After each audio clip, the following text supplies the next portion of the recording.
जय माता दी। आज से चैत्र नवरात्र प्रारंभ हैं और आज पहला नवरात्र है।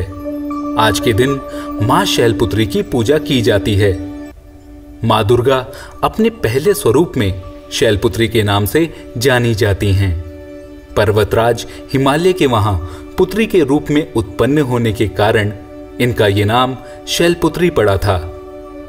वृषभ पर बैठी इन माता रानी के दाहिने हाथ में त्रिशूल और बाएं हाथ में कमल पुष्प सुशोभित है। ये नव दुर्गाओं में प्रथम दुर्गा हैं। अपने पूर्व जन्म में ये प्रजापति दक्ष की कन्या के रूप में उत्पन्न हुई थी। तब इनका नाम सती था। इनका विवाह भगवान शंकर जी से हुआ था। एक बार प्रजापति दक्ष ने एक बहुत बड़ा यज्ञ रखा। इसमें उन्होंने सारे देवताओं को अपना अपना यज्ञ भाग प्राप्त करने के लिए निमंत्रित किया, किंतु उन्होंने अपने दामाद और बेटी यानी भगवान शंकर और माता सती को इस यज्ञ में निमंत्रित नहीं किया। सती ने जब ये बात सुनी कि उनके पिता ने एक अत्यंत विशाल यज्ञ का अनुष्ठान किया है, तब वहां जाने के लिए उनका मन विकल हो उठा। अपनी ये इच्छा उन्होंने अपने पति भगवान शंकर जी को बताई।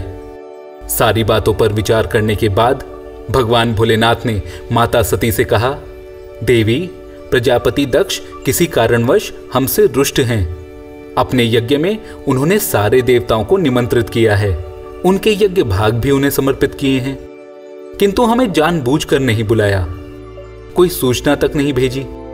ऐसी स्थिति में तुम्हारा वहां जाना किसी भी प्रकार से श्रेयस्कर नहीं होगा। शंकर जी के इस उपदेश से सती का प्रबोध नहीं हुआ। पिता का यज्ञ देखने, वहां जाकर माता और बहनों से मिलने की उनकी व्यग्रता किसी प्रकार भी कम न हो सकी। उनका प्रबल आग्रह देखकर भगवान शंकर जी ने उन्हें वहां जाने की अनुमति दे दी।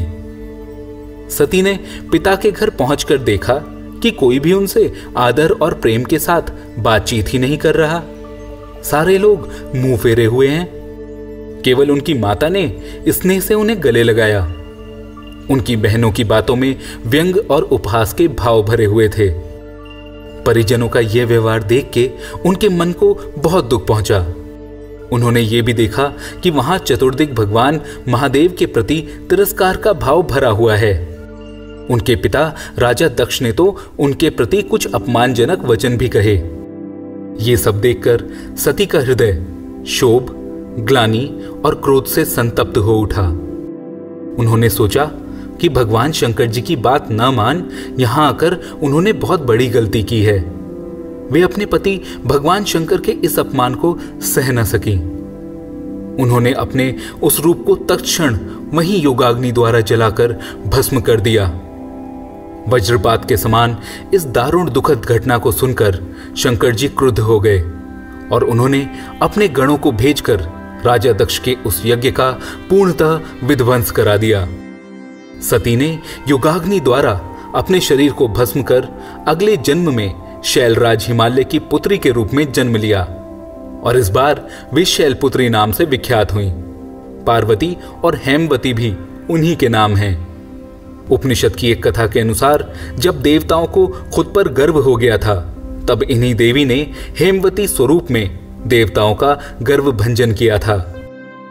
शैलपुत्री देवी का विवाह भी शंकर जी से ही हुआ। पूर्व जन्म की भांति इस जन्म में भी वे शंकर जी की अर्धांगिनी बनी। नवदुर्गाओं में प्रथम शैलपुत्री दुर्गा का महत्व और शक्तियां अनंत हैं। नवरात्र पूजन में प्रथम दिवस इन्हीं की पूजा और उपासना की जाती है। इस प्रथम दिन की उपासना में योगी अपने मन को मूलाधार चक्र में स्थित करते हैं और यहीं से उनकी 9 दिवसीय योग साधना का प्रारंभ होता है।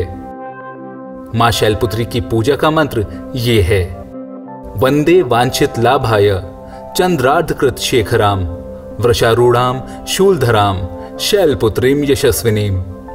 सभी पूजा स्थलों में और घरों में आज ही घट स्थापना होगी।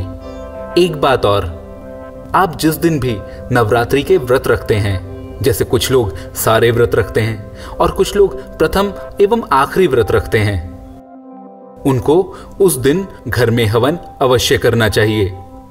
और हवन करते वक्त हवन सामग्री में जौ, काले तिल, बताशों का चूरा और घी ये चीजें मिला लेनी चाहिए। माता रानी की कृपा आप पर अवश्य बरसेगी। जय माता दी।